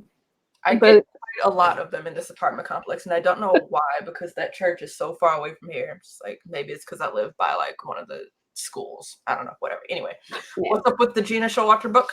Oh, I went to a library book sale, and this is one of my, actually, I really like this book, and then I found another copy, and I was like, oh, Brandy, I'll send it to you. I'm like, just talking about it before you're gone. Read her. No, it's actually I really like that series, and I kind of want to make us read it one day. It's the Alien Huntress series by Gina Showalter. Mm-hmm. It's early Gina Showalter, so it's good. Have you talked about that one before? Yeah, on the show. I've talked about it before. It's like in Chicago, and it's there's aliens have all moved to Earth is in the future, and there's a big war, so like a lot of like the natural resources are scarce and stuff, but it's like a normal Chicago. People have like cars that drive themselves. And I always remember the showers because water's very scarce. So they have like enzyme sprays that are their showers and stuff. But it's basically this agency that oversees aliens. So they're like FBI, but they deal with aliens. And it's good. It's I have a hard time finding them for some reason. I keep trying to find the physical ones, and I don't know why. They're old. When I saw the ebook, I was like, I'm not paying that much for that. Maybe that's what it was. But I'm not going to look into those because I've been wanting to actually read those for quite a while. They're good. I really like them. The new Gina Showalter books are not very good. Let's just be real. But this one is a spin-off of that. It says the Underworld Assassins series. No, Otherworld Assassins. So these are like alien assassins. I need to write it. And I think you could read it as a standalone. I mean, there are things from the world that they talk about in there, but they do a lot of recaps. She's really good at recapping things. Add that. Charlotte asked, do we read books by Zane? I used to. I don't know who Zane is. On Secret, I used to sneak my mom's books. So Zane was like peak smut before like all this Alora's Cave bullshit came out and they started flooding the market with like 50 Shades of Grey bad smut. Zane writes like most of her characters are Black or Hispanic or ethnic in some way, and they are smutty as fuck. Like all of her stories, it's basically erotica. Yeah. it's the ones where like the covers are very blatant and like her name was synonymous with erotica, so you'd have to like take the cover off the book when you took it to school and like tape some shit over the spine so people would know what the fuck you're reading, and then if anybody walked up on you, hi, it's like the book. Throw it. Yeah. I used to love her damn books. I used to, but holy fuck, they are smutty. Yeah. I appreciate good smut. Yeah. Legit. Okay, so what were we talking about? Smutty vampires in general for this book?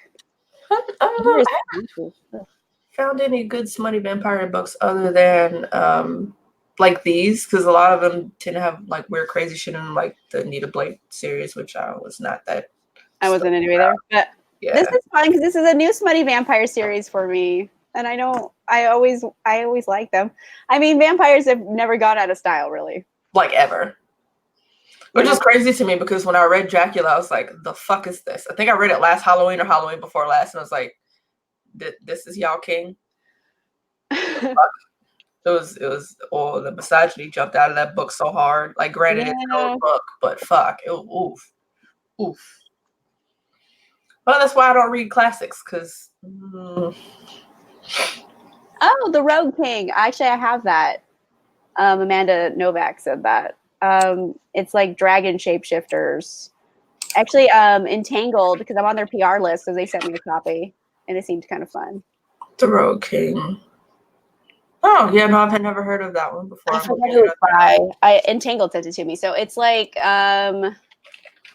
dragons, and then there's like a phoenix lady, and the dragons want her, and this guy is just like, I'm gonna get you. I might like also put up the Dark Kings series by Donna Grant one of these times. They're more traditional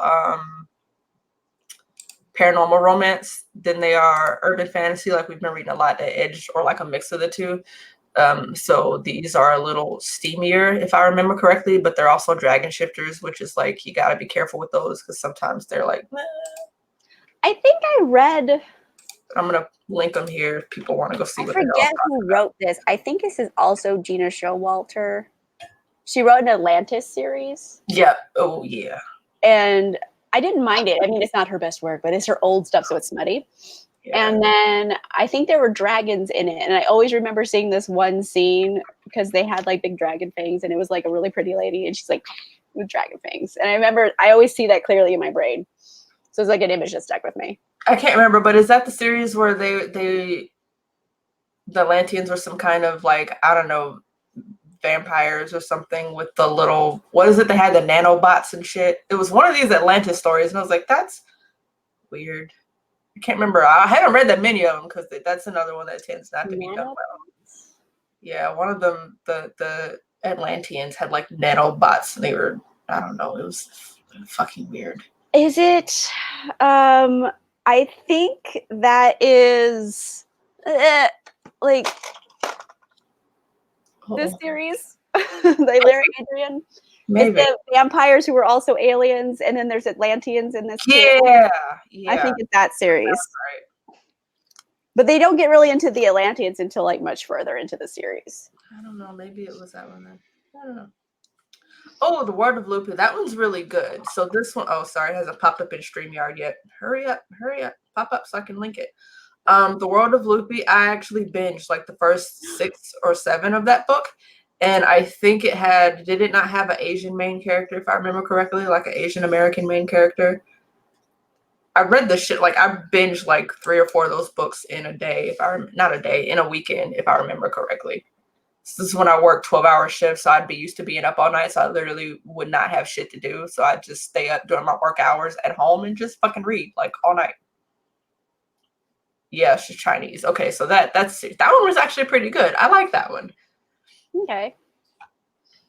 I think there's like a badass grandma who turns into like a tiger or something because she's tired of people's shit. Yeah, serious.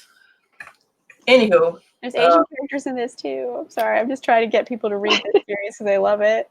He's a wolf, but he's Asian too, and his family. Okay, so do you want to put that one up, and then I'll put up what else did we say? Bitten, Last Werewolf, and Mercy Thompson were all the ones we've been talking Okay, so Brandy, which one do you want to submit? Or whichever's. We could do your book, Bitten and Moon Called. I could reread that one if that wins. I don't care. Okay. It's good. So Bitten, Moon Called, and Seal the Curse. Yeah. Cool. I keep trying to like force that book down people's throats because it's so good. It's like really one of my favorite series. Yeah, and I have it because you sent it to me, and it's sitting right here on my I shelf. know. I'm like forcing people. It's in this little stack of books that are under the teddy bear right there. Okay. Joanne Ellis said, have you read anything by Molly Harper? I did. I read like her books always have those kind of titles like Good Girls Don't or Bad Girls Don't something or other. I read one about nerds. I think she was with this nerdy guy. They were in a plane crash and trapped on an island. I've only read a couple of hers because hers are hit. I read that. I don't remember what it called, like Nerd in Shining Armor or something. Yeah, yeah. I read that so long ago. I haven't thought about it until right now. I was like, I remember that book. It was like a nerd on an island and they were fucking, and then he burnt his feet because they were too close to the fire, but he didn't want to stop, so he burnt his feet. Jesus, I remember that part, but yeah, I did read it. I remember that part because I'm like, just move. It's like you can't turn sideways. Like it doesn't take that much effort, people. Switch positions. Like there's a lot you could have done. But anyway, no, I read that too. It's funny. It brought me back. Rosen Charlotte asks about books by Morgan Rice, and I don't know. I haven't heard any of theirs, but she said Once Gone by her is pretty good. So I have to look into that author too, because I know nothing about Morgan Rice. But the good thing is we got books picked for October. So what we usually do is like a week, because we give the votes a week before the first of the month. And usually we all forget except Amanda. We put hey guys, so do you guys want to do that? So we put the poll up, and it'll be on Goodreads and on Twitter. So go follow the Wicked Spirits Book Club Twitter page, and you'll have a week before the first to vote on what book you want to read that month. And we usually average out the Twitter and the Goodreads polls. So that's how we picked Burn For Me, because that's what you guys voted for. So we're gonna vote for this one. So don't forget. Also, a lot of new people have been joining the Goodreads club because I get the notifications in my email and I approve them. I don't know if you guys approve them too, but yeah. Usually by the time I get on there, they're already done. So it's me. I know we're always approving them. So I think yesterday there were like 4 people alone that came up after I put that video up, and they I added them as I was checking comments because I was getting the emails like real time.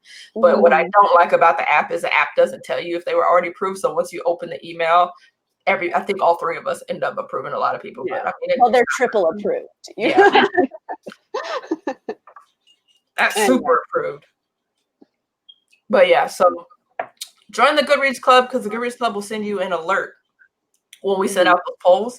And then on Twitter also, because I mean, I don't know, I guess some people double vote, whatever. It's funny because like Twitter and Goodreads don't always have the same book winning. So we do take all of the votes from Twitter and all the votes from Goodreads and we like average them. So yeah, but I know there are a lot of users who don't want to join the Goodreads thing because they don't have Goodreads, and then I know there are a lot of users on Twitter who are not actually following or aren't members of the book club, and they're just like, "Oh, that book's cool," and then they pick one anyway. Thanks for helping, I guess. You know, it's fine. It's fun. I know what series it is. It says there's a series about a succubus who becomes a stripper. And it's really funny, and she has a cop lover. I think I know what it is, or maybe not, because I think the succubus book I'm thinking of, she worked. That's one by Michelle Mead, though, right? I don't think she's a stripper. I don't know. It's the only one I know. I think the one that I know of, she works in like a barbecue joint. So maybe I'm thinking of the wrong one. But I can look it up. You told me about that. Yeah, because it just looks like a weird second job for it's like in Ohio or Kentucky or something or other. I don't know. Cincinnati, I guess, because that's right on the border. Probably. But yeah, so this is a good one. I was glad you guys picked this because I love this book. I'm really excited about it, and I kind of want to go read the other ones and just skip the last one because shenanigans. Yeah, you guys gave me the motivation to binge this entire series. So. Yay! I'm so excited. I remember, like, I know you both had read it, so I remember texting you guys in real time, like, oh, and this. Excited. I'm like, Bones. He's like Spike from Buffy with better hair and more morals. Like, I love Bones immediately. Yeah, I like Bones. Bones is one of my favorites out of paranormal romance because he just like blatantly acknowledges what's fucked up and what's not, except for like that whole like murdering the ex-boyfriend thing later. But you know, shenanigans. He gets the pass. Well, he gets rid of the boyfriend in book 2. Yeah, good for him. Somebody needed to. They're like, we can't keep doing this for 7 books. Get rid of him in book 2. That's fair. There's some other people that probably should have got it. It's all right. Yeah. Oh, Bonesy. Yeah. He's a special gentleman. That indeed. All right, so I guess we need to wrap this up. It's been an hour and 40 minutes. Yeah. Well, we picked our books for next month. We talked about these books. And we're reading this one in September. Yep. Sometime in October on my channel, which I only realized this recently that this is live show is going to be on my channel. And I was like, oh, yes. It's one of my favorite books. So this is live show. It will be in October on my channel for Burn From You by Ilona Andrews. Yep. I'm so excited. And I also need to start tweeting about that one too. So anybody who is not watching this live or is not watching it at all, like has 2 weeks left? Yeah, 2 weeks almost exactly to jump in and read the book. And trust me, it doesn't take that long because hers are some books that I get in and I'm like, I'm not moving until I finish this book. Basically. Yeah, they suck you in. Yeah. My surgery. It went very well. I had it on August 20th. So it's been almost a month after. And it's working out. I mean, the first week was kind of rough, but not so bad overall. Painkillers make me very nauseous, so I just didn't take any pain medicine. Fuck it. I'd rather be in pain than nauseous. So I was a Viking, essentially. And it still hurts a little because the septum is still healing, but I can breathe out both sides of my nose, which I could not do in almost a year. So I was like, people just breathe like this? Oh my gosh. Like, I just want to sing like the Aladdin song. It's a whole new world. Like be on a magic carpet breathing. That's funny. Cheryl asks, what are you guys reading next? This is the book of the month for September. Burn For Me by Ilona Andrews. I am so excited that you guys are going to read that. It's so good. This is the first book by Ilona Andrews I ever read, and it like sucked me in. It was so good. This will be my first by her or by them as well. Yes, finally. Yay. One of us. So Burn For Me, if you guys have not read it yet, and I don't think we at any time described what the hell Burn For Me is about. Burn For Me is set in this kind of dystopian Houston where, like, I always say, like, how families have, like, old money. These families have old magic. And, like, the more magic your family has, the more powerful your family is. And what's really cool about it is that these families are really fucked up. And there's a lot of, like, house warfare between the fairies, between the families. And they can act kind of, like, outside and around the law when some of that shit happens. So it's some pretty wild like shit that gets unleashed on Houston, and then there are areas of it. If you read the Edge series, it's kind of like it's in the same world as that. There's a lot of crazy magic that these families like unleash on like the unsuspecting populace because they're pissed at another family or they're trying to like take what another family has. It's very like dystopian soap opera-y in a way, but I love this world a lot. Basically, in the 1800s in this world, there was a serum invented called the Osiris serum. And they gave it to a bunch of people. And it's going to do one of three things. It's either going to kill you, or it's going to warp you. You're going to be a creepy monster person. Or 3, it's going to awaken any latent magical abilities you have. And then all these people got magical powers. And then they found out a few years later, oh, this is hereditary. Whoops. So now you're in modern day and you have all these like magical dynasties.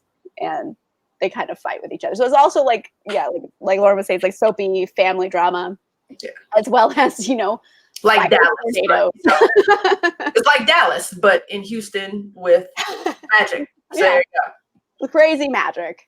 But there's like, so the main character, Nevada Baker, what the fuck? Jesus. Nevada's her power, she can tell when people are lying. And it's kind of a secret because it's one of those powers that if people find out you have it, they can kind of suck you in or force you or entice you in other less than legal manners to work for the government as their own personal lie detector. So it's something that you want to kind of keep secret. But as all these families have all this warfare, nothing can be kept secret for too long. It kind of gets out. And that's where like all the other magic parts start to come in. But she is a private detective, so that's where we start. I feel like in all these books the main characters are like cops or detectives of some kind, like whether official or unofficial, but that is the least like common thing about this book. Like everything after that is going to be some shit you really haven't seen too much of before, if at all. I'm excited. Yay. It's really good. The world building is super cool. Yeah, that is one thing they excel at, is their world building. And like the longer the series is, the better the world building is. Because like in her Kate Daniels series, you think it's just like some basic level. Oh, okay, it's in this world that has magic and it has electricity, and they kind of go back and forth. And she's their version of like kind of a police officer or a private detective. But then like the world building gets so in depth, like book after book after book. There's all kind of crazy family shit that comes in there. It's like everything ties together. The magic systems are crazy because they're not as simple as you thought they were. And there's like a lot of biblical references and crap that they just took and redid, and you just like, so I really enjoy that writing. Can't tell you how me too. Ditto. It's fun. Yeah. It's not like thoughts? Not about halfway to the grave. I don't know, for a book I liked so much, I didn't have a whole lot to like verbally say about it. I'm gonna feel like as soon as I hit end broadcast, I'm like, oh wait, there was all these points. Whoops. You can post them on Twitter, on the Wicked Spirits Twitter at Book Spirits. Follow us. I think maybe that needs to be a thing. We need to start like letting people know, like if you haven't like watched the live show, because we all have access to the Twitter page. So if you don't watch the live show, or you look at it and see it's an hour and 45 minutes and go, bruh, nope, go ahead and just like tweet us, and like one or all of us like will jump in and like respond to it. And likely I'll just start tweeting points. If I forgot them, I'll just start like putting them on the Twitter page. That works. Because these are a smidge long-winded, and only like 30 minutes of it was about the book. Right. And then half of it was about the rest of the series. Yeah. Brandy, what were your thoughts? Oh, I loved it. It was a reread, so I really enjoyed it. It wasn't amazing, but it was really good, and I'm glad I reread it. Yeah, I'm glad I finally read it for the first time. I'm glad. Now we just need to get Brandy to read all of the Ilona Andrews books, and I think all of them will be all caught up. All of them. Like, no, all of them. Oh, okay. Shameless self-promotion for a hot second. On my Instagram, @AmandaVenture, on Twitter, Instagram, both as that. I'm actually doing an interview with Natalie C. Parker, who's the author of Seafire, and the sequel coming out on Tuesday, the 17th, Steel Tide. So I'm doing an Instagram Stories interview with her. So check that out. It's coming up very shortly from now. So if you're interested in seeing that little interview, it's going to be there. That's all. I just had to promote it for a second. That is pretty cool. I've not done any interviews. I am terrified too, but that's pretty dope that you're getting to do that. I love that. It's fun. It's a little quickie. It's like on Instagram Stories, so they're like 15-second clips. I mean, it's not an in-depth one. Yeah, but it's fun. All right. So I guess we're wrapping this up. Yeah. Any final thoughts? Amanda says, I'm waiting to start it. I'm assuming she's meaning Burn for me. She says, I don't have time to binge another series right now. I have adulting to do. Can relate. I am. I'm with you because after binging 2 series in a row, I'm just like, I need to read some other things now. Yeah. Yeah. They're very, but urban fantasy and paranormal romance are always like that for me. So I'm happy to like put that torture on other people. So I'm not the only one. Because this is why I'm always like, I have a TBR, and then at the end of it, I'm like, yeah, but then I started reading this, what's the this other series that I've been something Alyssa Novak, is that her? The Dragons of Nova, or the first one? Yeah. So Air Awakens. Air Awakens series. Like I started reading that one and then I just binged the whole thing. And people are like, what happened to your TBR? I was like, but I finished this 12-book series though. I read 12 books. They were all the same series, but they're 12. Only one book, and not a one of them was on this TBR. But hey, I read 12 books. So I'm happy to see other people doing that. Like, so other people see like why it's not just me being weird. Like some of these things, you just like you have to like find out what happens next, and then because this is overarching thing, you're like, I need to finish it, and then you look up and it's 3 a.m. and you haven't eaten or gone outside or done anything. But finish the series. Time well spent. Yeah. And Amanda, you're so sweet. Thank you for watching. We appreciate you. That's so awesome because those videos are long as hell. Like that's some dedication. So thank you for watching them. It's really sweet of you. I need to make a 10 books. Oh shit. That's impressive. Respect. I can't listen to it takes me 3 days or more to finish one book because I don't get through audiobooks that well. But I discovered digital coloring, and that's how I binged all those series. Oh, maybe I need to try that then. Because usually if I'm in the house, I can't listen to audiobooks because I just start doing all kind of other shit. But yeah, maybe I will pin all of the videos in a playlist or a Twitter thread on the Twitter page, just pin it there. So if anybody wants to torture themselves by watching 2-hour-long videos back to back to back, they'll all be there.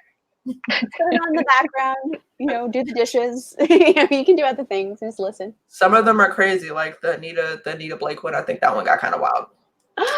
Bit. You're welcome. When it's a book we don't like, we usually get real salty. Yeah. Like Dark Fever. Sorry, that one was bad. I know everyone liked it, but I'm like, we didn't. Right? Desiree says, sleep, food, what are those things when I have books to read? Legit. Yeah. Seriously, I am one of those people. If I'm really into a book, I'm hungry, but it's gonna take me half an hour to cook something in 20 minutes. No, I'm good. I'm gonna finish this book first. All right, guys, we're going to wrap this up because we really are edging on 2 hours. Holy crap. Yeah, it's always 2 hours. We never get anything less. That's cool though, because there's always other book recs, even though for me usually it's always Ilona Andrews books. So I'm interested in how the hell we can't possibly get that far off track next month because we'll already be talking about our damn book. So, yeah, high five for that. Haha. Yeah, we're gonna deep dive next month. It's gonna be on next channel. I'm so excited. So this one, legit, I'm gonna be taking notes, even though I feel like I don't know, there's not that much in depth in the first book to take notes, but I'll be interested to see going through meeting Mad Rogan all the way, all over again. I'm ready for that. I'm so here for it. Yeah. So yeah. If anybody has made it this far. Thank you all for hanging out. Thank you for talking. Thank you for chatting. It was fun hanging out with all of you and us too. You guys are cool, but I was having fun with talking to everybody else too. If you do want to keep track of the books we're reading, if Goodreads is not your thing, you just put alerts on Twitter because it's pretty much I'm really shitty about tweeting unless it's about just now starting to pick the book or wrapping up the book, or you can just join Goodreads, and Goodreads, every time we put up a poll, it sends an alert to everybody in the group that we put a poll up. So usually I post some pictures and stuff on Twitter when I'm starting the book. Yeah. Anyway, we're basically all kind of bad at Twitter, but we're trying. Usually I'm always on Twitter, but it's just I'm always on Twitter on my computer and I have to log out of my personal one to log onto the other one. Whereas on my phone, I have all three on right now and I can just switch. But I hate tweeting on my phone. I don't know why. I'm the only fucking person that religiously uses desktop Twitter. I don't know. All right. Keeping it alive single-handedly. I mean, somebody has to have a mission, right? Everybody needs a mission in life. That's mine. All right. I think we're wrapping this up on that note. All right, guys. And we will see you next time on Amanda's channel for Burn With Me. I'm so ready for that one. It's not even funny. I'm so excited. Okay. All right. Bye. Love. Bye. I don't know if it's still live or not.